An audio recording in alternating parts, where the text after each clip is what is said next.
son más de 15 millones de adultos mayores en México. En tan solo un año, el porcentaje de esta población pasó de un 5.6% a un 10.5% para este 2019. Hoy día, son cada vez más las personas de la tercera edad que trabajan en nuestro país, pero ¿lo hacen por obligación ante una necesidad económica o porque aún tienen energía? Porque tenemos energía, porque el cerebro, al igual que el organismo, se alquilosa y entonces tenemos que mantenernos activas. Tenemos la necesidad de seguir laborando todavía, aún a esta edad, yo todavía pues, creo que me siento fuerte y todavía podemos generar pues bastante, ¿no? ¿Ah?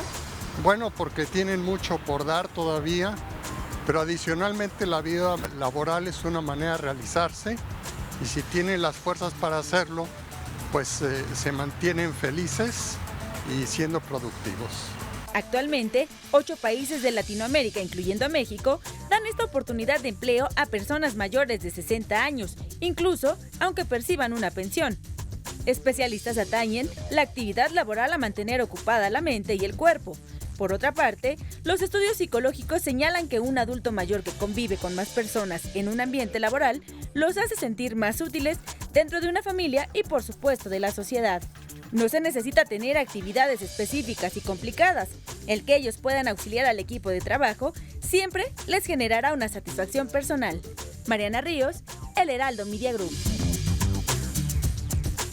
Y lo seguimos diciendo, oportunidades para todo, pero es difícil y sobre todo a sectores que han sido olvidados. Para eso está con nosotros Arlette Deal, que es directora asociada de Redring. Bienvenida. Muchas gracias, buenos días. Buenos días, bienvenida. Oye, lo estábamos viendo, los adultos mayores que pueden ser de repente un sector olvidado completamente, que ya no se le da las oportunidades y que puede seguir siendo muy productivo durante toda su vida. ¿Cómo hacerle para que puedan ser parte activa económicamente de una sociedad? Sí, es una situación importante que estamos viviendo. Todo lo que nos dedicamos a recursos humanos. Cada vez tenemos más limitantes por parte de las compañías para contratar personas arriba de los 45 años. Pareciera que las personas que tienen más de esta edad tuvieran ya una muerte laboral. No estamos hablando de 65, 70, estamos hablando arriba de los 45 años. Me faltan como 16 semanas. ¿Qué haces? No. ¿16 semanas? Sí. Bueno. Decir 16 de las 7,000 posiciones que vemos todos los días en el periódico, que de empresas que están buscando candidatos, solamente puedo decir que el 10% son para arriba de 45 años. Es una situación que tenemos que trabajar y todos los que estamos en recursos humanos principalmente porque se puede ser un problema social o traducir en un problema social de manera importante. Arlette, tenemos un tema específico en México. El tema es, no hay suficientes empleos, se están haciendo empleos para la gente joven que cobra menos, que no tiene la experiencia, por lo tanto le puedo dar un sueldo mucho menor. Pero por el otro lado tenemos una población que, como dices tú, ya ni siquiera es de adultos mayores, ¿no? Sí. Más de 45 años. ¿Qué están haciendo las empresas? Es, te quito a ti y contrato al joven que me cuesta menos, ¿no? Sí. Y entonces lo que pasa, sí, y que te puede rendir más y que no te va a reclamar horas extras y lo que tú quieras, ¿no? Entonces lo que pasa es que yo como empresa me estoy ahorrando, estoy quitando oportunidades, pero tenemos estas dos partes también, no hay que olvidarnos, ¿no? Por un lado tenemos que generar empleos para la gente que está terminando de estudiar y que necesita unirse al mercado laboral, y por el otro estamos dejando sin trabajo a la gente que ya estaba en el mercado laboral y que no tiene edad de retiro, que además la edad del retiro es otra cosa que podríamos discutir muchísimo, porque aquí son 65 años, me parece, pero ya muchísimo. Y, exacto, tienes que seguir trabajando porque el sistema de pensiones no te da para vivir decentemente, ¿no? Entonces, ¿cómo podríamos encontrar un equilibrio en cuanto a las empresas generadoras de empleo para darle empleo a los chavitos que terminan de estudiar, pero también mantener a la gente que ya estaba ahí y que ya tiene experiencia laboral? Lo principal, Majo, es identificar qué tipo de posiciones puede ocupar cada quien. Hay posiciones incluso para diferentes edades. Por ejemplo, las posiciones que son muy enfocadas a tecnología, como community manager, como redes sociales, manejo de marketing digital, evidentemente son posiciones para estos nativos digitales, para estos jóvenes que las van a poder desempeñar de una forma muy positiva y muy productiva, que el estereotipo es que las personas mayores, los adultos mayores, no lo pueden hacer. Hay algunas diferencias, por supuesto, algunos casos en los que no es así, pero pues evidentemente es mucho más fácil para las personas jóvenes. Y para puestos que requieran un mayor expertise, una mayor concentración, una toma de decisiones más adecuada, una comunicación verbal, porque los jóvenes son muy hábiles para comunicarse, pero por medios electrónicos, pero se les ha dificultado, ya lo hemos visto, al momento de tener con proveedores, con clientes, esta conversación, o esta negociación. Entonces, es más importante poner a adultos mayores justamente en estas posiciones, con ese tipo de habilidades. Hay algunos incentivos por parte del sector gubernamental, incluso para compañías que contratan personas de arriba de 65 años. Sin embargo, no se trata de que las empresas traten de aprovechar esta ventaja. Es cuestión de talento más que cuestión de que sea una ventaja económica, ¿no? El identificar que estas personas tienen ya todo un récord, todo un background, que las empresas hoy no pueden prescindir de ello. Nos hemos dado cuenta, y ya lo hemos trabajado con compañías, de que aquellas empresas que contratan solamente a gente joven, sí les está faltando esta parte de la experiencia y lo están ya cayendo en la cuenta, por lo cual están ya redireccionando qué puestos sí pueden ocupar los jóvenes y qué puestos son para personas con mayor experiencia. Pero muchos lo hacen, perdón, el Senado es para terminar este tema, muchos lo hacen como con este truco de para no pagarte justamente el retiro, ¿no? O sea, no te voy a contratar cuando ya estás cerca de una edad de retiro, trabajes 5 años o 8 años y que yo tenga que pagar tu pensión, ¿no? Muchas empresas también se van por ese lado. Pero quien lo paga es finalmente el sector gubernamental. La empresa no tiene que pagar nada. Entonces, ¿por qué no contratan gente? Porque piensan que es gente menos productiva, es el estereotipo, ¿no? Que es gente que no puede manejar adecuadamente los medios digitales, toda la parte de tecnología, que porque es gente que ya no está con esa capacidad de innovación, de creatividad, es más por estereotipo que por la parte económica. Pero ¿qué es lo que está pasando? Que contratan jóvenes para algunas posiciones y que hay que invertir en una curva de aprendizaje, una curva de experiencia que también habrá que sopesar, porque si los contratan por cuestión económica de que salen o que les pueden pagar menos, pues también hay que identificar todo ese tipo de factores, ¿no? Para que sea objetiva la comparación. Justamente por ese lado. Pero por otro lado, me llama mucho la atención porque creo que también es un problema social que tenemos, ¿no? Sí, exacto. Porque hace falta empatía, hace falta paciencia, hace falta tolerancia en este aspecto, ¿no? Creo que también es algo social, es algo de educación, es algo de querer apoyar realmente, no solamente, ay, ya me desespero y adiós. Y creo que así hay muchos jóvenes. O sea, en este aspecto, ¿qué podríamos hacer para poder comunicar esto a las empresas y en general a la sociedad? Claro, y es una cuestión muy importante.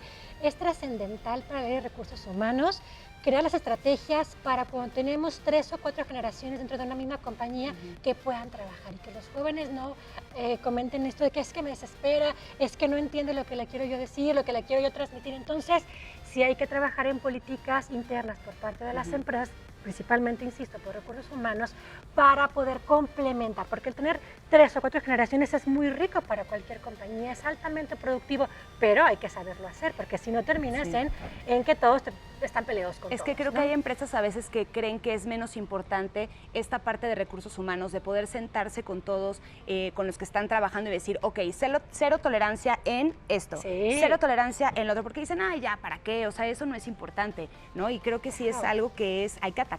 Claro, y que puede ser un problema interno importante de clima laboral, por supuesto. Sí, oye, Arlette, estamos hablando, y creo que estás poniendo dos generaciones, una generación muy joven y una generación que puede ir entre los 45 y 60 años, que son los que pueden tomar estos puestos directivos que tú dices que son hacer, pero hay otro sector que es el que me gustaría tocar, que es el que tiene arriba de 60, 65 años. Hay dos cosas que me preocupan. Uno, me puse a investigar cuántos puestos de trabajo hay para esas personas. Es prácticamente nulo. Segundo, los trabajos que hay son trabajos que están fuera de un marco legal, en el sentido de posiblemente no tengan seguro social, posiblemente no tengan trabajo prácticamente informal. Y honestamente, tenemos esta parte como servicial que da el gobierno, que es, ok, eres un adulto mayor, para que estés ahí te doy una pensión de 1,200 pesos, 1,500 pesos cuando cumplas cierta edad.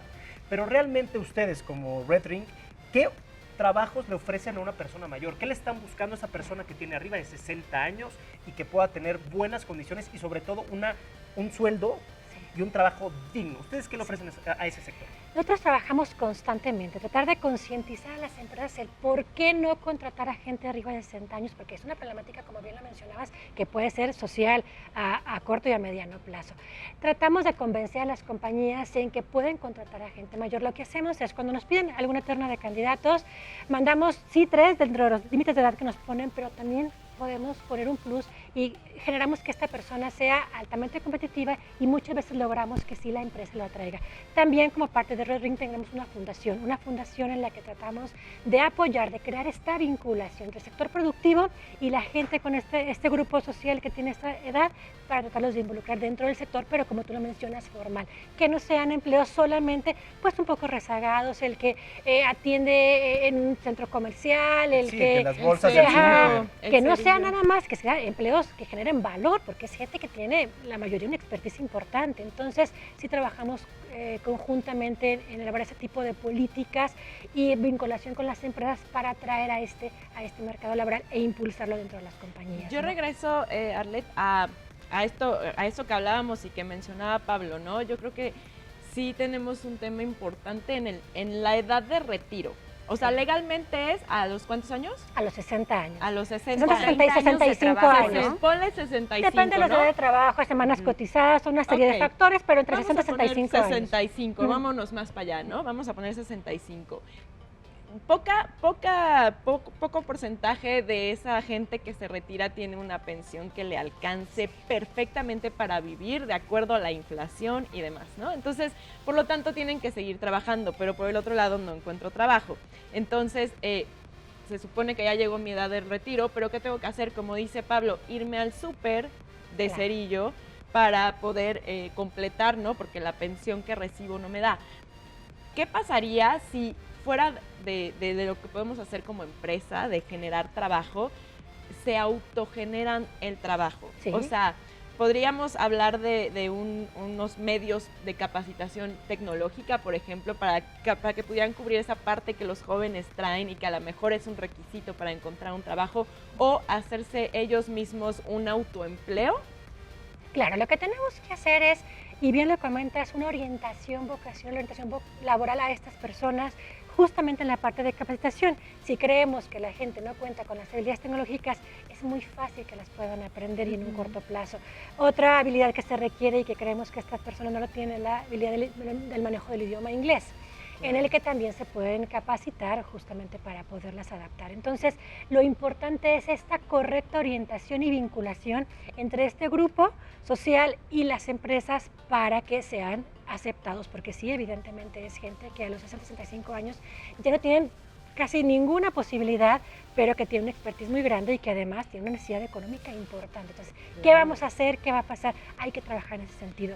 Y ha habido algunos incentivos, algunas políticas públicas, insisto, de reconocimiento del ISR en cuanto a las retenciones y demás, para que las empresas tengan estos incentivos y pueda ser mayormente interesante, pero hay que trabajar mucho más. Claro, es que es mucho más fácil para una empresa decir, no importa que tengas 65 años porque trabajas perfecto, o sea, tienes el expertise, conoces de tecnología y hablas inglés, como tú dices, ¿no? Son como los tres básicos, entonces podrían abrirse más oportunidades. Exacto, pero falta este espacio y esta orientación vocacional. ¿Hay tipos de perfiles específicos o características? ¿Se divide de alguna manera o es en general? Es en general. Evidentemente, por el tipo de personalidad que ya han adquirido a través de los años, pues generalmente se encasillan en puestos contables, de finanzas, administrativos, más que en la parte tecnológica, pero no debe ser así, la idea es que sea en general. Oye, Arlet, muchísimas gracias. También quisiera hacer un comentario porque creo que tenemos también esta idea, porque obviamente por el país en el que vivimos, que también lo hacen por una necesidad económica y el 98% lo hace por eso. Pero también hay gente que tiene la necesidad de trabajar porque para sentirse útiles y porque todavía tiene muchísimo que dar y generalmente a veces los empleadores es, se lo voy a dar porque, híjole, porque lo necesito. Hay una cuestión también como de ayuda, de humanidad, como de, ay, bueno, ya. Es que y no debe de ser así. Exacto. Hay gente que se jubila. Porque lo obligan. Y se vuelve... porque lo obligan. Te hago un favor, además, por ese trabajo. Te hago un favor y no debe de ser así. Pero por eso sería bueno un negocio, ¿no? Claro. También que se puedan autoemplear. O sea, si no lo necesitas, vamos, podrías generarte un propio empleo. Pero algo muy un proyecto. interesante que hemos vivido este año es que las compañías hoy ya están replanteando y contratar adultos mayores. Ya se están dando cuenta que el tener puros jóvenes no resulta tan productivo dentro de las empresas. Entonces nos llama mucho la atención que poco a poco en este trabajo que hemos estado haciendo, la apertura es mayor y esperamos que así sea. Los jóvenes implican rotación de puestos.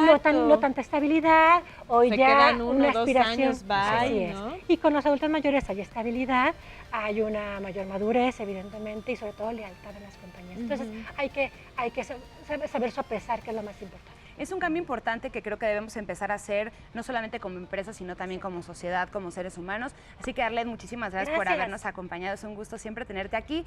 Así que nosotros nos vamos a un corte súper rápido y regresamos, no se vayan.